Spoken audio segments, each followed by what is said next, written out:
Hello, everybody. Today's lecture is on work, energy, power, and efficiency. Spoiler alert, we're going to learn that work and energy are going to be the same thing. They're measured the same way. Now, as electricians in school, we learn primarily three different types of things, if you want to think about it generally. One thing would be reading comprehension. So reading comprehension, hopefully I spell it right. Reading comprehension,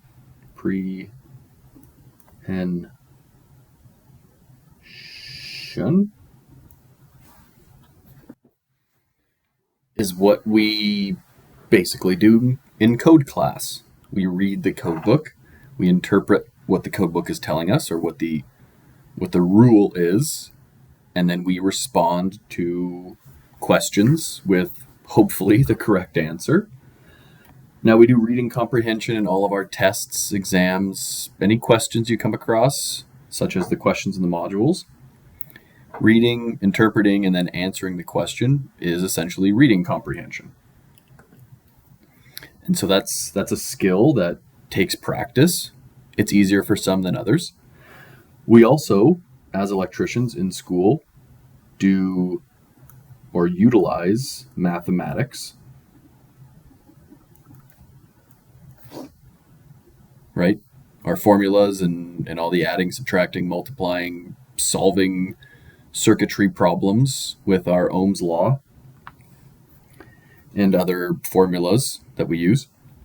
We also deal with physics, which is essentially what this module is going to start to delve into a bit today. Now, physics utilizes mathematics as well as the laws of nature and how things work and happen and what things do under certain circumstances. So this module is going to be about physics, but these are kind of the three things that we utilize to try to pass trade school. So let's start talking about some general things in physics.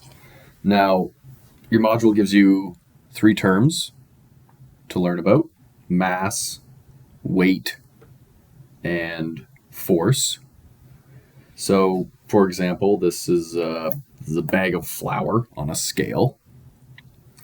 And so this flour has a mass, and mass is, in simple terms, just what makes up the flour. What are all the atoms and molecules and electrons and protons and blood, so on and so forth, that make up the flour and make up this sack that the flour is in. All of that has a mass.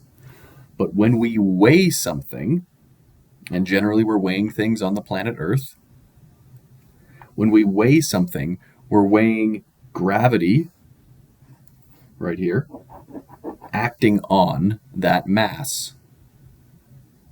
And so you may have seen like a Newton scale, you may have seen a little, kind of a hook, and when you lift something, it's giving you a measurement in newtons. And newtons, in that scenario, is basically gravity, which is pulling down towards the Earth on this mass. We call that weight. And so the force of gravity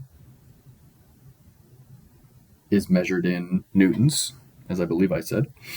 And force is either a push or a pull. So now this camera that I'm doing a lecture with is looking down. It's looking down towards this desk that I have this paper on. And so if I had this pen and I dropped it, like so, that would be gravity as a force pulling down on this pen, pulling it towards the desk. If I took my calculator and I took this pen again and I pushed on the calculator like so, that's a different type of force. Now there's still the force of gravity pulling down on this calculator, keeping it on the desk, And because gravity is pulling down on this calculator as I push on it, there's friction between the calculator and the paper. But those are some of the types of force we deal with, or those are some of the general ideas behind force, I should say. Now there's two general types of force that your module also talks about, aside from gravity.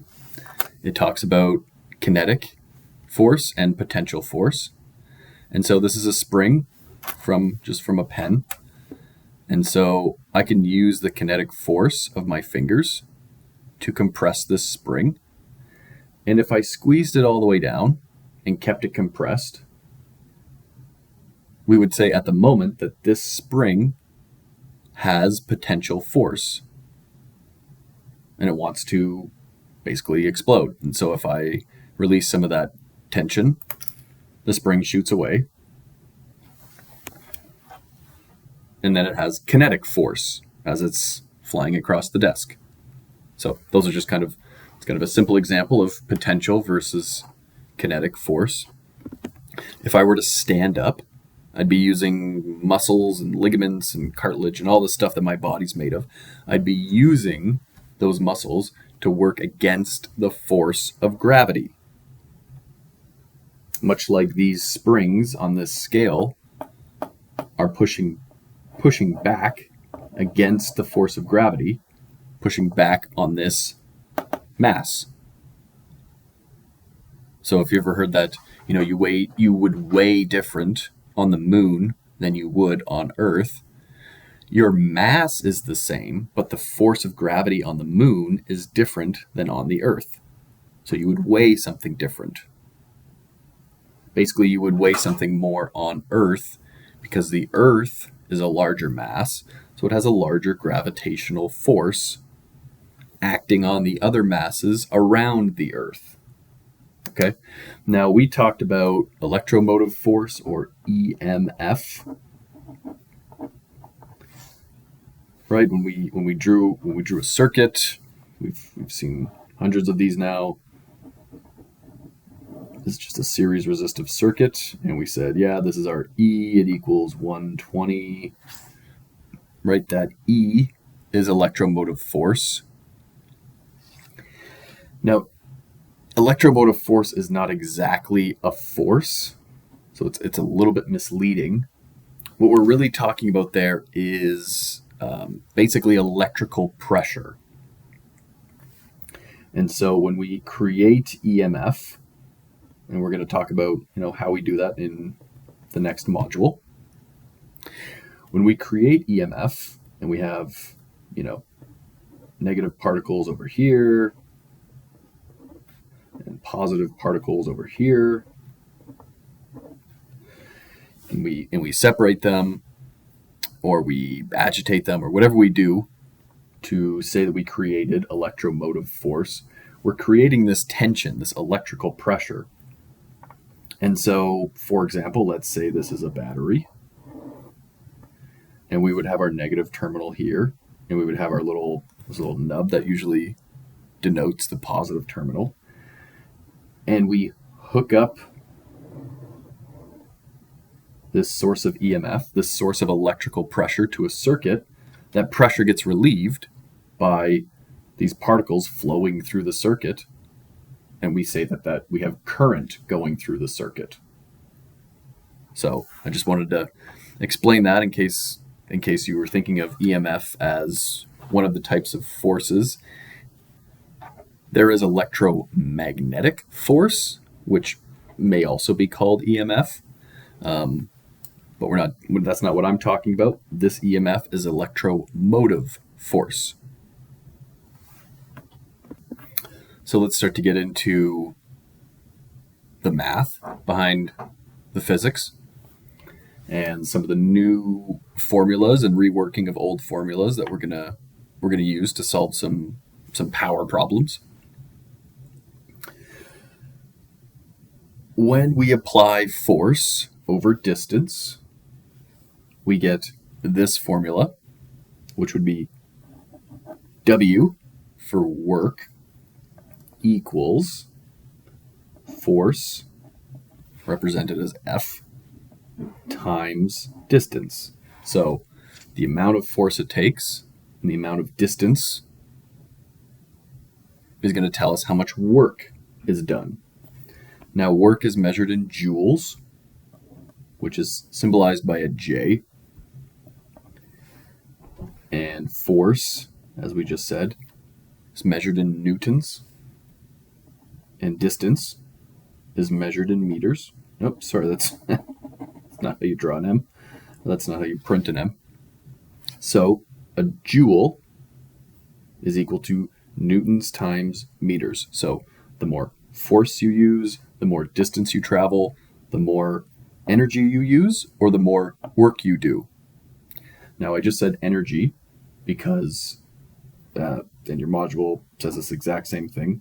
1 joule of, let's say that's work, is equal to 1 joule of energy.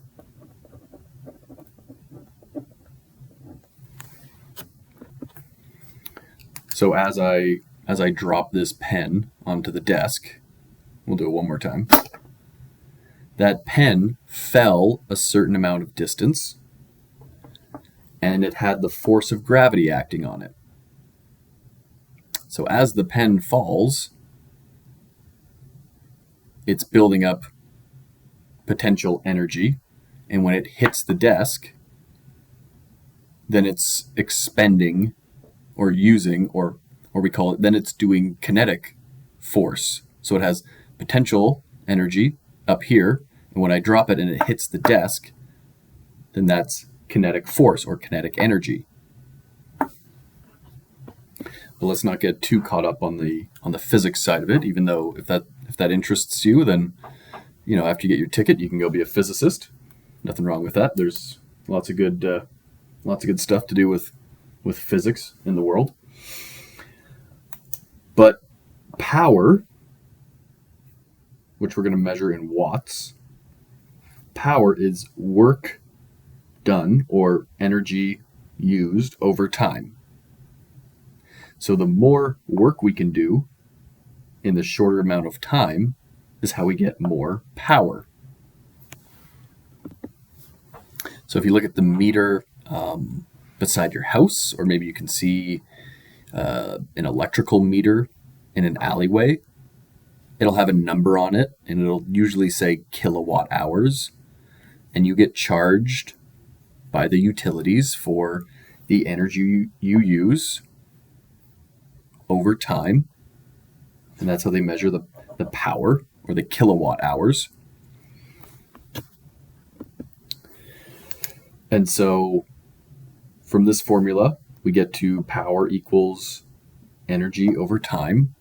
And then your module goes through it. I won't go through it because it just basically lays out, it goes back to those coulombs and that over time and amperes and how we got those in the second module.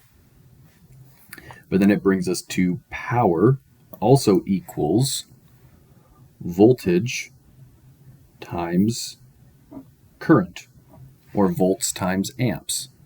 And this could also be E if we were talking about our source voltage,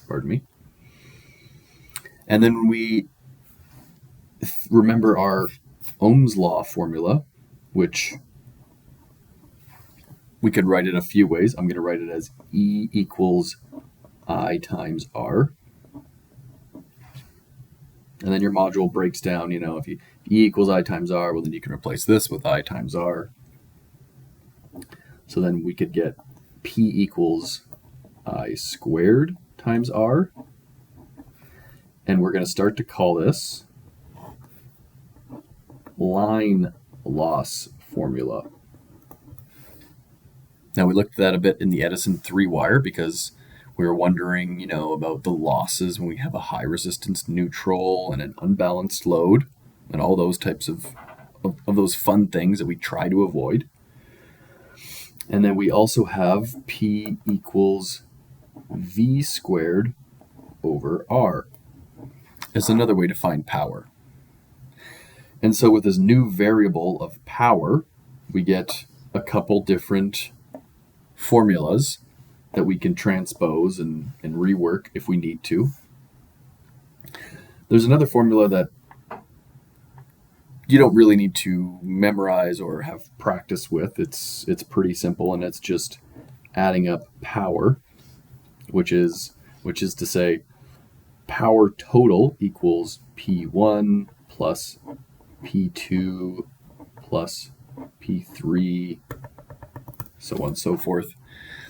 But unlike voltage and resistance and current, which got added or put together, or we collected it all, remember resistance had that reciprocal formula. Unlike voltage, resistance, and current, which we figured out the totals differently if it was a series or parallel or series parallel circuit, for power it's always this. Power just adds up. Lots of watts. You just add lots and lots and lots of watts to get your total watts. So that's why I said you don't really have to memorize it, whether it's series, parallel, whatever. Your total power is just adding up all your watts. Now what we're going to start talking about, and what I'm going to start to refer to power total as, and I'm going to say power total is equal to power in. So these subscripts, tell us what kind of power we're dealing with. And the reason I say power total is equal to power in is the total input power is going to be all the power that a circuit uses. Okay, and we're going to start doing some math problems. Hopefully that starts to make a bit more sense. So here is a very, we're going back to the basics of a series resistive circuit. And I could figure out my current by dividing my E by my total resistance. And I won't need a calculator for this one because I have 120 volts divided by 10 plus 20 plus 30 is 60 ohms. So I have 2 amps, and it's a series circuit, so each one of these resistors will see 2 amps. And so I could still don't really need a calculator. I could say, oh, well, I know 2 times 10 would be 20.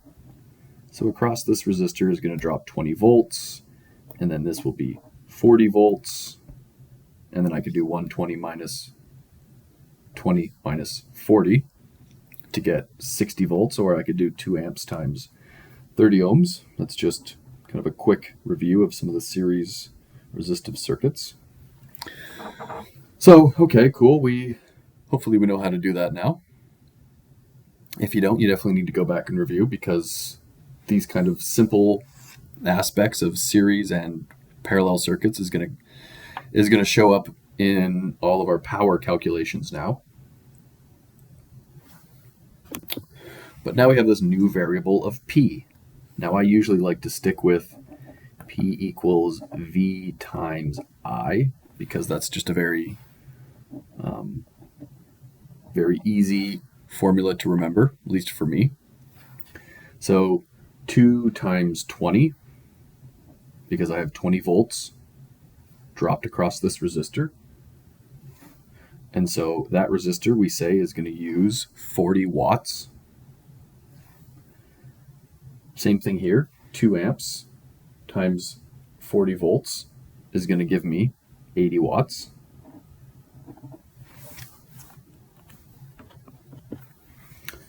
And then the same idea for this guy, he's going to be 120 watts. Now we could also use I squared times R. That's fine. We could also use V squared over R if you didn't want to find current. Maybe you save yourself the effort, but the only problem is if we don't have current, we don't know the voltage drop at each of these resistors, so we can't use this formula.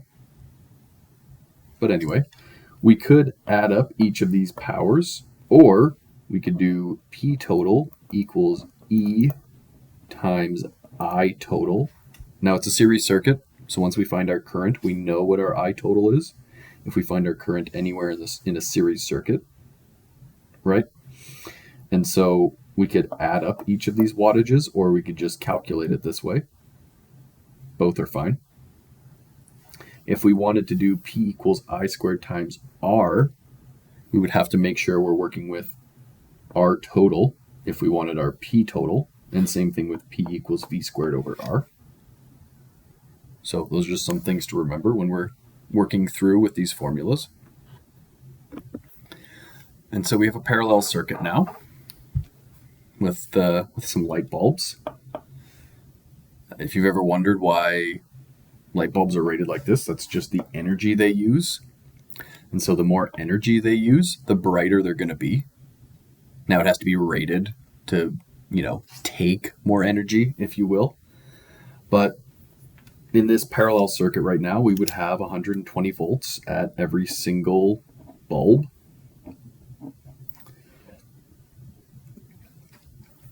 Because there's no resistance on the wires. So obviously this would be a hypothetical situation because there would always be resistance to some degree. There's always some resistance. Hopefully it's minimal. We don't really want to waste voltage on our wires. The point is to get the voltage to the loads being lights in this situation.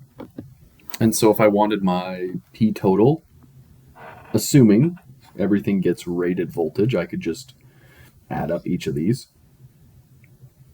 I could also figure out my current if I transpose P equals V times I.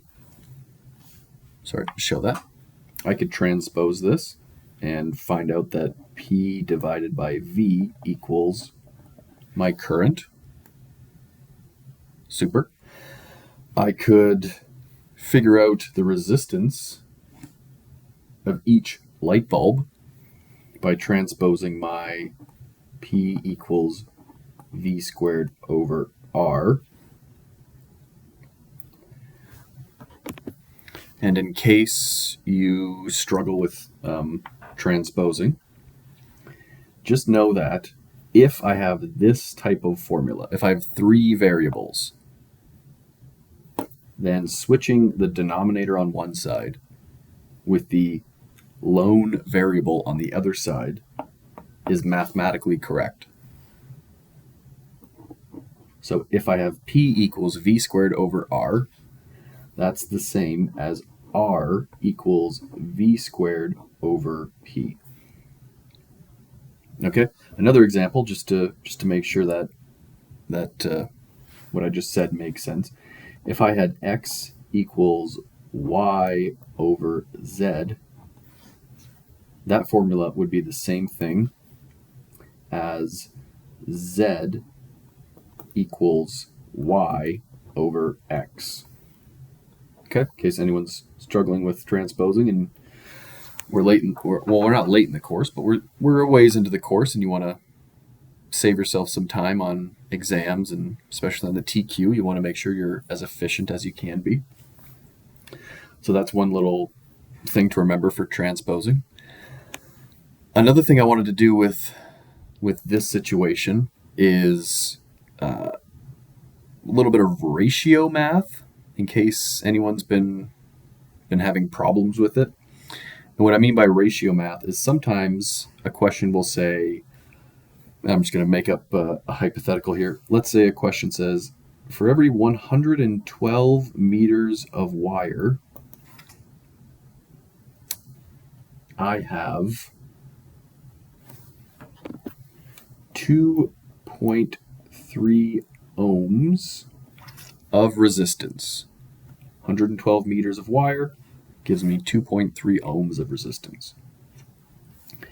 And sometimes they'll say, okay, this wire is 10 meters. And this one is 20 meters. And it'll say how much resistance on each of these wires. So, how you would solve this type of question, if you struggled with the ratios earlier in the course,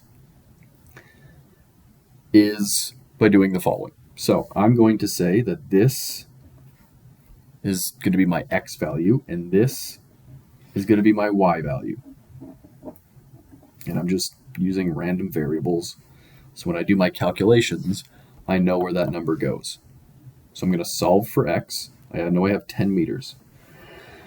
And 112 meters equals 2.3 ohms. So if I do 10 meters is equal to x, and I divide the 10 by 112 meters, which would put my x over the 2.3 ohms, because I want to know how much resistance is at x. And so if you remember the ratios, or from the ratio part of the module, 10 to 112 is the same as 10 over 112. Those are equivalent expressions. So when I have 10 over 112 equal to x over 2.3 ohms, I can divide 10 by 112, which would give me 0.0893. 10 divided by 112. So I'm just rounding up there. But then I would still have, I can't divide x by 2.3 ohms. So I'm going to times each side, 2.3 by 2.3.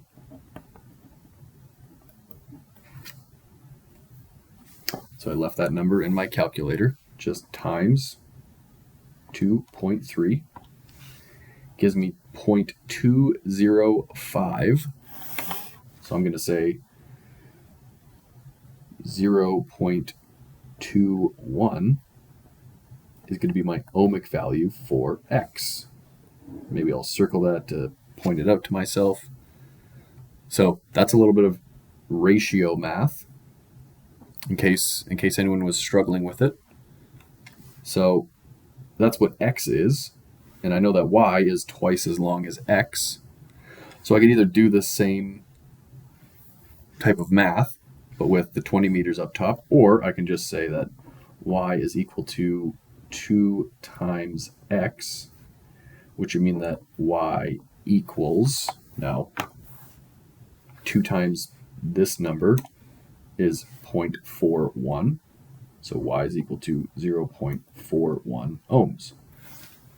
So in case you come across those kind of so many meters per ohms or any type of ratio problem with that, that's just a little bit of ratio math in case it was tripping you up. Now in the module, it gives you this right here, 1 horsepower is equal to 746 watts, or 0.746 kilowatts, same thing. This right here is on your formula sheet. So when you go to write the TQ, you will have a sheet that says 1 horsepower equals 746 watts. So you don't have to memorize that. Now you'll start to remember it because you'll use it so much through pretty much all your years of electrical schooling. But for example, it says, lays it out right here, nice and simple. 5 horsepower motor has 3,730 watts of output, and they know that because 5 horsepower times 746 gives them that number. So on the other page here, it gives you kilowatt hours equal to 3.6 megajoules. Mega meaning million. So million is, or mega, I should say, is 10 to the power of 6. Okay, and if you don't know what that 6 really means, or if that doesn't make sense to you, that just means 6 decimal places. So 3.6 megajoules is equal to, I'm going to move this 1, 2, 3, 4, 5, 6. So 1 and then 5 zeros after the 6, which would be 3, 6, 1, 2, 3, 4, 5. So a megajoule is equal to 3,600,000 joules. And this right here, what 1 kilowatt hour equals 3.6 megajoules, that's also on your formula sheet. So look on Blackboard should be under content. You'll see a formula sheet and you'll see this as well as 1 horsepower equals 746 watts. So you don't need to memorize those two. So let's start solving another type of circuit, but now we're going to look for efficiency. We're going to figure out the efficiency of the circuit, and the efficiency formula is power out over power in. Now your module might call it power in is power out plus losses. I like to think of power in as power total, which is really the same thing. All those losses plus the output. Same idea. And then this formula will give you a decimal. So if you want to add this in as well, times 100 to get you a percentage, that's fine. I usually leave that out because I know if it's 0.998, I know that's 99.8%. But just in case, while you practice, times it by 100. That'll give you your percentage. And so we have just another series circuit here. It's given us some resistances right on. We have a source voltage. Okay, we have 5 amps going towards the load. All right.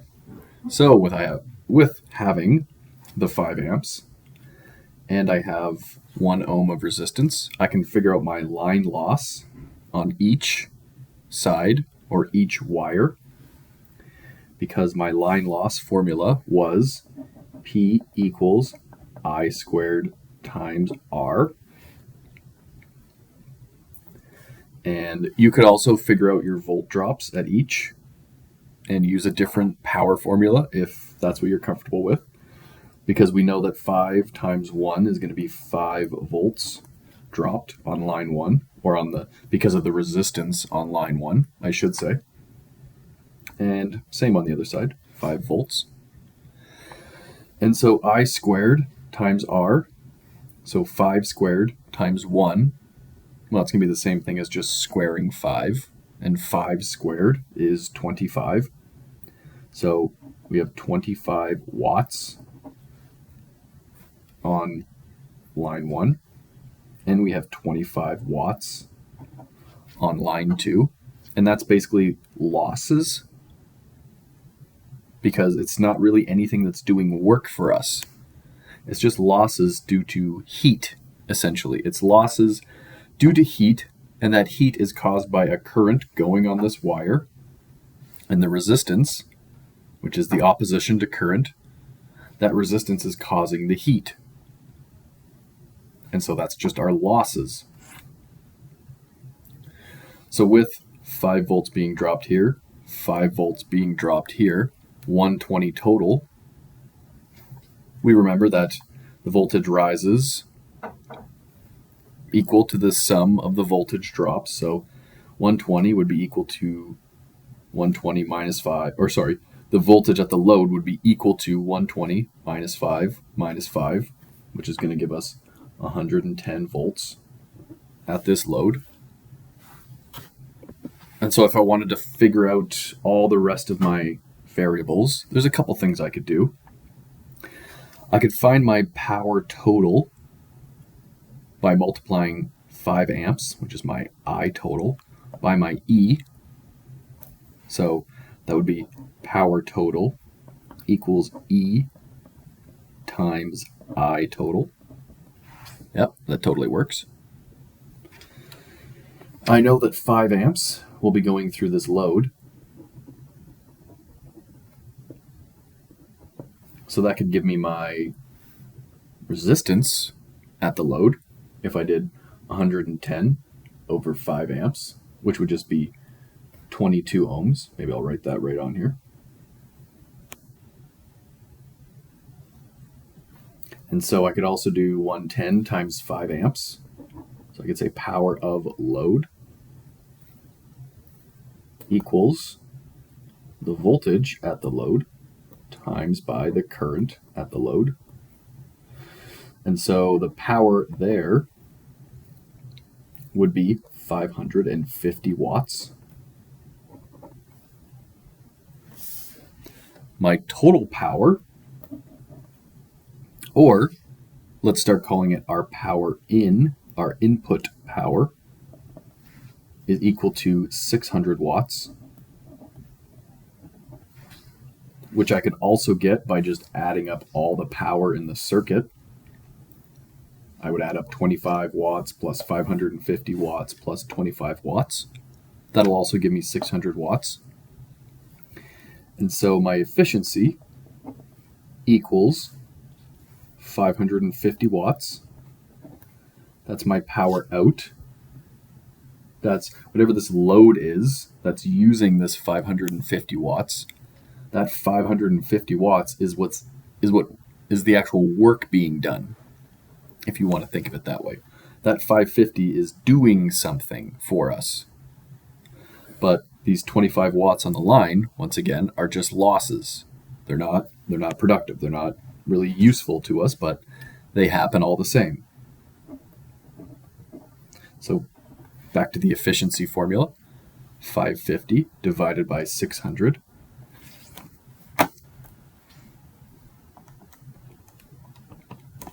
gives me 0.916 repeating.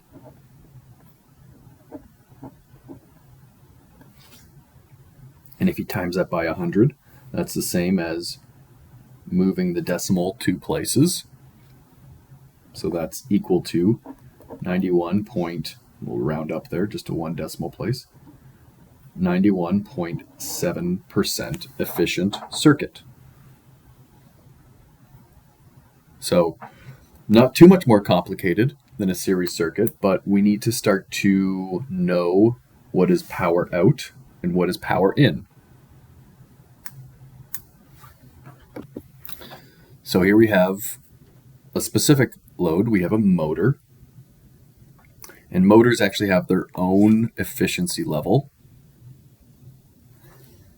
And those efficiencies are loose, more or less calculated. For our purposes, they're going to be calculated by the motor losses. Basically, as the motor runs, spins, and does whatever that motor is intended to do, there are some losses as the electrical energy is used. Some of that is the resistance of the motor windings.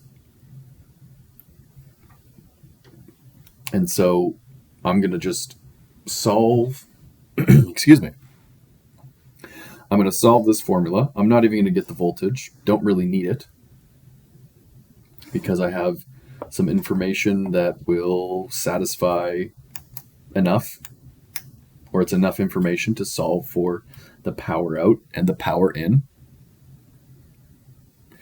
And so all of my losses are going to happen in this circuit.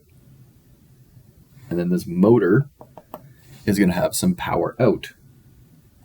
Now, we know the power out of the motor because it tells us that it's a 5 horsepower motor. And we see here that it's using 20 amps. And that 20 amps is coming into this motor. That's what that motor wants. So that's what that motor is going to use. And I'm just going to take that 5 horsepower multiplied by 746 watts.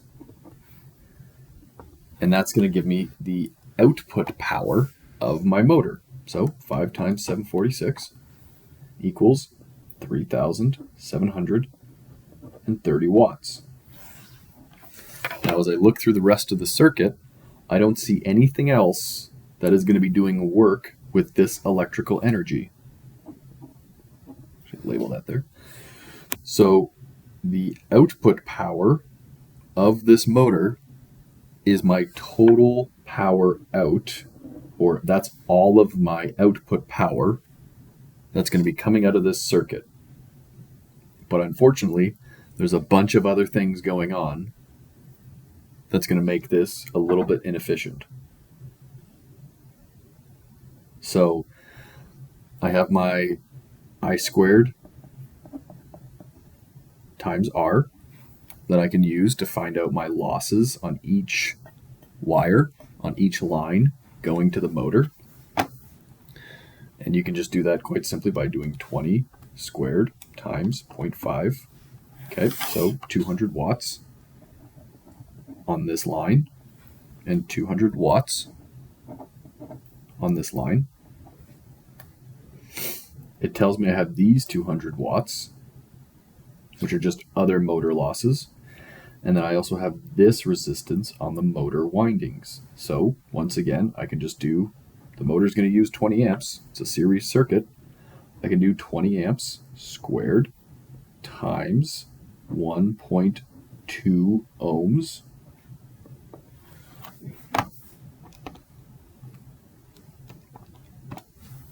Gives me 480 watts. And that's my losses on my motor windings. And so if I wanted to figure out the efficiency just of the motor, just here, I would have to figure out its total input power, which I would know by adding these losses, because they also get consumed. They're also being used. Add these losses to my output power of the motor, and that would tell me how efficient this motor is. So efficiency, I'll do a little M here to tell me this is the motor, equals 3730 over 3730 plus 480 plus 200, which is going to be 4,410 watts. That's everything the motor is using. That's all of the input power going into the motor.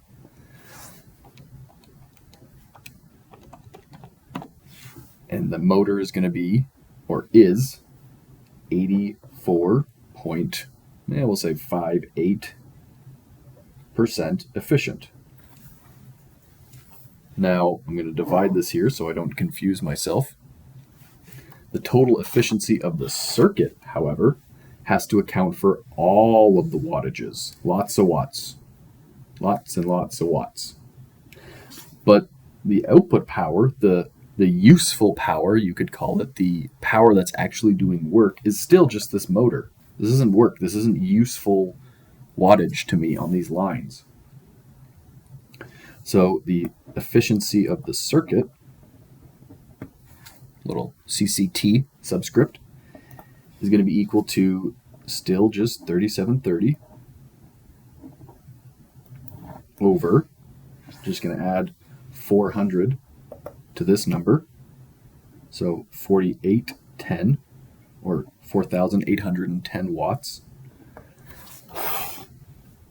So 3730 divided by 4810 gives me 0.7755, we'll say. So 77.55% is the efficiency of the circuit. And that makes sense. The circuit is not going to be more efficient than the motor. That would be a little bit impossible because we always have some losses due to heat on our wires. Even if this motor had millimeters of cable straight from a transformer to the motor, there's still going to be some heat lost because no wire or cable is perfect in the sense that it has zero resistance. So we have those losses on our wires. It's not what we want, but it happens. Usually we try to minimize that because you still have to pay for all of this that's used, but you're only getting out 3,730. So that energy is getting used regardless. But the work that's done is only the motor and only this wattage of the motor. So that should be it for this lecture. Lots of watts, and remember that energy and work are the same thing.